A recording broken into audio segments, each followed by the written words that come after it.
Губиме безкрайно време, а искате да излизате отпуска, разбрах. Виждате какво става? Ние ги хващаме, те ги пускат. Моля? От сега искам да чакате с метли и снегорини. Като падне снежинка, да я хващате във въздух. Ако слушате без да гледате лицето, няма начин да различите дали говори Бойко Борисов или Ненчо Балабанов. За актьора всичко започва като шега. Без никаква подготовка, просто беше като една шега към един мой приятел. И понеже с него се бяхме шегували с Бойко Борисов предния ден, си бяхме говорили нещо пак по неговите включен в нашите теми.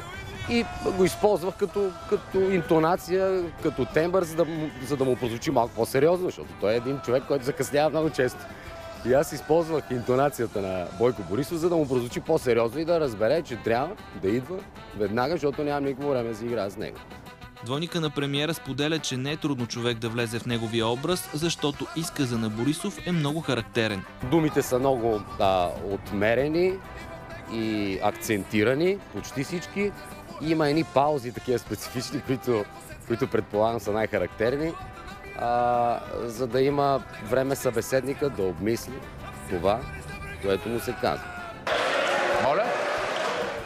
Ако аз бях Станишев, какво щеше да ми кажеш? Още сега ти кажа, много добре си се барнал днес. Какво е това гостюмче, Станишев? Откъде го взе? Лентички имаш ли вътре? Ето аз си бъркам в моя и си вада лентички. Ти какво имаш? За Ненчо Балабанов влизането в премиерската кожа е чиста ирония, в която той не влага никакви лоши чувства. Аз го правя, защото ми е забавно, правя го, защото хората се забавляват и защото наистина смятам, че само чувството за хумор и усмивката и оптимизма могат да ни спасят от бита, когато той е като настоящия в момента. Над 7 милиарда души живеят на Земята. Казват, че някъде всеки от нас има своя двойник. Всеки сам решава какъв да бъде и на кой да подражава. Мисля, че е съвсем нормално и няма нищо лошо в това. Дори някой да го прави, не мисля, че трябва да се обръща чак толкова голямо внимание на това. Бих казал това, бъдете себе си, не някой друг, защото вие живеете своя живот, не техния. Може би е по-интересен от вашия, но и във вашия със сигурност има много хубави моменти, в които те не могат пък да достигнат. Благодаря ви много, беше ми изключително приятно. Сега тук имаме едни американски приятели, с които трябва да се видим. Thank you very much, congratulations и умно.